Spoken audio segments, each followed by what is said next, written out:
आपने अपने मुजरिम को माफ करने के पैसे लिए हैं क्या? और अगर आपने माफ कर दिया तो अब आपको उससे कोई डर खतरा नहीं है?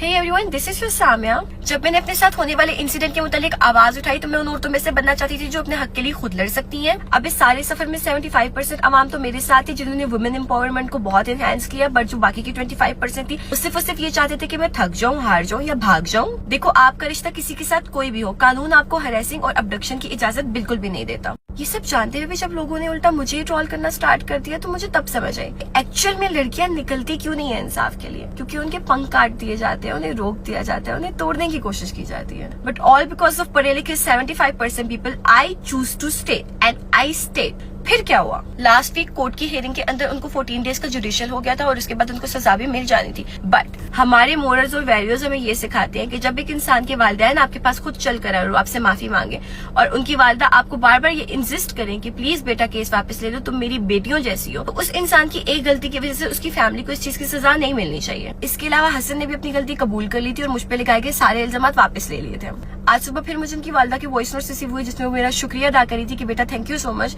केस को वापस लेने के लिए, बट प्लीज मेरी एक और बात मान लो कि तुम कोर्ट चली जाओ और जाके अपना हल्फी बयान दे दो, क्योंकि तुम्हारी स्टेटमेंट के बगैर हमारा ये मसला कभी हल नहीं होने वाला। अल्लाह सबकी माँ को सलामत रखे। हम वैसे भी जब माँ पे किसी पे बात आती है ना तो हमारे दिल बड़े सेंसिटिव हो जाते हैं। तो जब उनकी वालिदा बार बार कह रही थी तो मेरा दिल सच में सेंसिटिव हो गया था और फिर मैं गई, मैंने जाके हल्फी बयान भी दिया जिसमें मैंने ये अपना केस वापस ले लिया। लेकिन मैंने हसन को फी सबीलिल्लाह माफ किया है। इसकी इन्फॉर्मेशन आप अदालत से भी ले सकते हैं और हमारा ये सारा केस इस चीज पे आके खत्म होता है कि आइंदा हसन कभी भी मुझे या मेरी फैमिली को किसी किस्म का थ्रेट नहीं पहुंचाएंगे। आज मैं अपनी वालिदा के साथ गई थी कोर्ट में स्टेटमेंट देने के लिए और इस सारे सफर में मेरे साथ कोई नहीं था सवाए आप लोगों के, मीडिया के और हमारे कानूनी जराये के। और मैं आप सबका बहुत शुक्रिया अदा करती हूँ। Thank you so much, thank you so much मुझे सिक्योर फील करवाने के लिए। इस सारे सफर में मैंने जितना ट्रोल बर्दाश्त किया, जो कुछ किया, मुझे एक बात तो समझ आ गई कि इंसाफ लेना बहुत मुश्किल है, मगर अगर तुम डटी रहोगी तो तुम्हें एक ना एक दिन इंसाफ जरूर मिलेगा। किसी भी किस्म के वॉइस टेक्स्ट नहीं था, कोई भी आपको हरास कर रहा है, कुछ भी कर रहा है, बोलो।